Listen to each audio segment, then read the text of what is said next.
test the nobleness and ever again divine. And you know, when I was in school, we used to sing something like this. Listen here. Oh, beautified by spacious skies.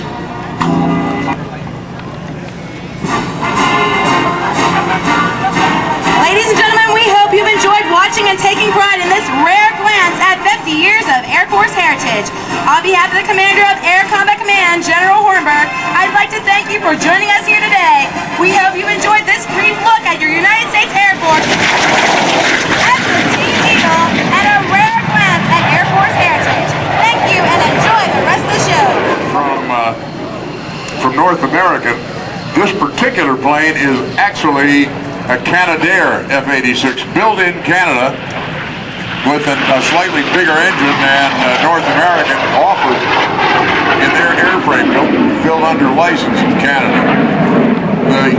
You got the music playing or what? Da, da, da, da, da, da. You got that playing? I don't hear Jack out here.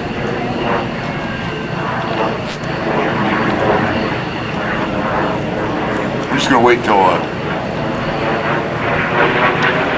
there, that's what it sounds like. Oh, that's it. The Crusaders put it where you want it. Man, I'll tell you, there's nothing like, oh, yeah. All right.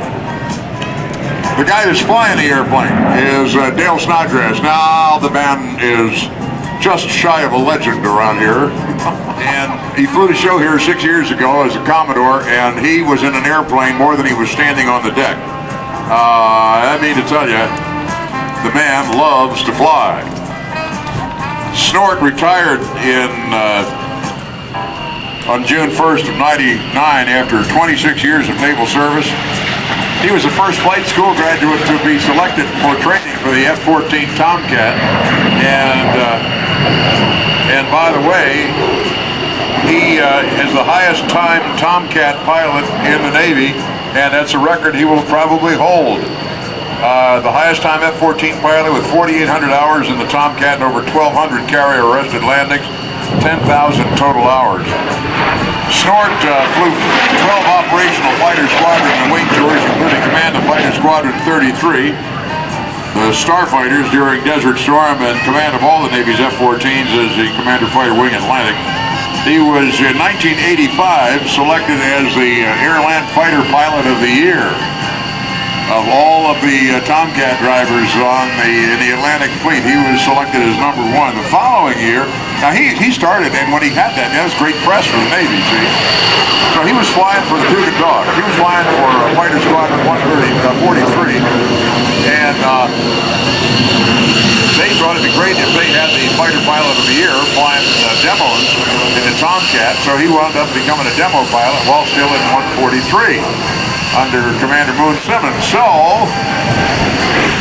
Snort is out there whipping the thing around, doing demos, and lo and behold, what happens but Grumman Aerospace selected him as Tomcat of the Year in 1986 because of his high visibility, not bad. So he became off and on from 85 to 97. And how about giving a Crazy Horse a big wave right here? Hey, oh, wow. Man, that was some job of lead on that formation. Just beautiful. Here comes the A-10 and the F-15. Snort won all kinds of awards, decorations, and our brother's gone through them. I just tell you that he is a fine pilot. Here you are, giving you the speed break wave over here from the first fighter wing. Okay, do it again. Oh, having more fun. There you are. That helps him to slow down. The airplane that Snort is flying is the F-86 the F-86 or the CF-86 in the colors of the Sky Blazers, United States Air Force Sky Blazers, back when the Thunderbirds first came into existence. They're flying around here in the United States, and everybody's eating it up. You know, it's a great recruitment tool, it's great to show the colors. And the folks that commanded the forces in Europe said, you know, we ought to have something like this in Europe. And at that point, the Thunderbirds could not fly this plane. And that team was the Sky Blazers. And they existed for a while. I don't know exactly how long they flew for. But last year at this show, I had a guy come up to me and give me a picture as one of the Sky Blazers and another one of the original Sky Blazers, World War II vet, Korean War vet, lives in Sun City, which is the biggest retirement area in the country, and that's in Arizona, just west of Phoenix, Glendale, and Peoria, where my in-laws live. And I've met more people who were famous names in aviation history just by going over there and going to some of their social events, and that was kind of cool. Dale Snodgrass. Be sure not to miss out your chance to meet one of the show's many great pilots. Snort is going to be signing autographs at the AT&T booth after he shuts down here. There's a 4-point hesitation roll for you. AT&T would like to invite everybody in the air show over to their booth for a free gift to be entered into their million-minute Wowie sweepstakes. 125,000 free minutes are given away every month. Don't miss your chance at winning. Dale enjoys beating this place up as the music is continuing to play here. We're going to follow Dale with the F-18F Super Hornet. Now this is not the Hornet, folks. This is its big, muscular, mean, nasty brother. It's bigger and more powerful, even more maneuverable than the F-18A's, B's, C's, and D's. Wait until you see it. If you haven't seen it fly, you're going to love it.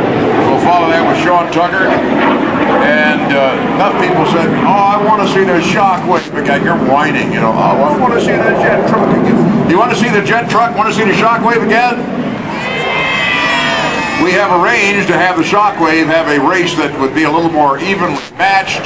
Instead of racing a biplane with a wing walker on it, we're going to have the Shockwave race a Hornet. And I don't mean a little bug flying around. We got a bunch of them up here on the stage. Of course, flew into fame in Korea. And I always wanted to have this thing and the MiG-17 up together, or a MiG-15 together. But this is the plane as Snort flies tuck under, rolling to the right, turning left, and you see the fuel tanks he has hung underneath the airplane. He'll come around here, and when he slows it down, what he will do is he will extend speed brakes. The little speed brakes are ahead of the tail on the lower part of the fuselage, and they stick way out into the 12 seconds, and it spool up. So what they had to do was to slow that thing is trying to get me. What they do is they slow the thing down to put the speed brake out, keep the power up. You had to keep it spooled up. So that's what he's doing right now, is he's doing a dirty roll in the landing configuration. You see the rollers out there. Not only that, but he makes it a 4-point hesitation roll. And when he goes around the corner, I believe he's just going to leave the rollers out. And when he goes around the corner, he will keep the engine spooled up and put the speed brakes out. And that's really the way he's going to control his speed on the approach in the event something untoward booth. So here's your chance to go meet a real fine gentleman, an officer and a gentleman, and he's all Navy. And by golly, I'm pleased to have spent so much time with him and known him for so long. Well, ladies and gentlemen, as Dale Snodgrass prepares to touch down, I'd like to direct your attention out to the far left side. From NAS Lemoore, Strike Fighter Wing Pacific, and Commanding Officer of Strike Fighter Squadron 122, we're proud to present the F-18 Super Hornet flight demo. This is intended to replace the F-14, the Legacy Hornets, the Boeing-built F-18 Super Hornet, the Navy's newest frontline tactical aircraft, known as the Rhino by those who fly.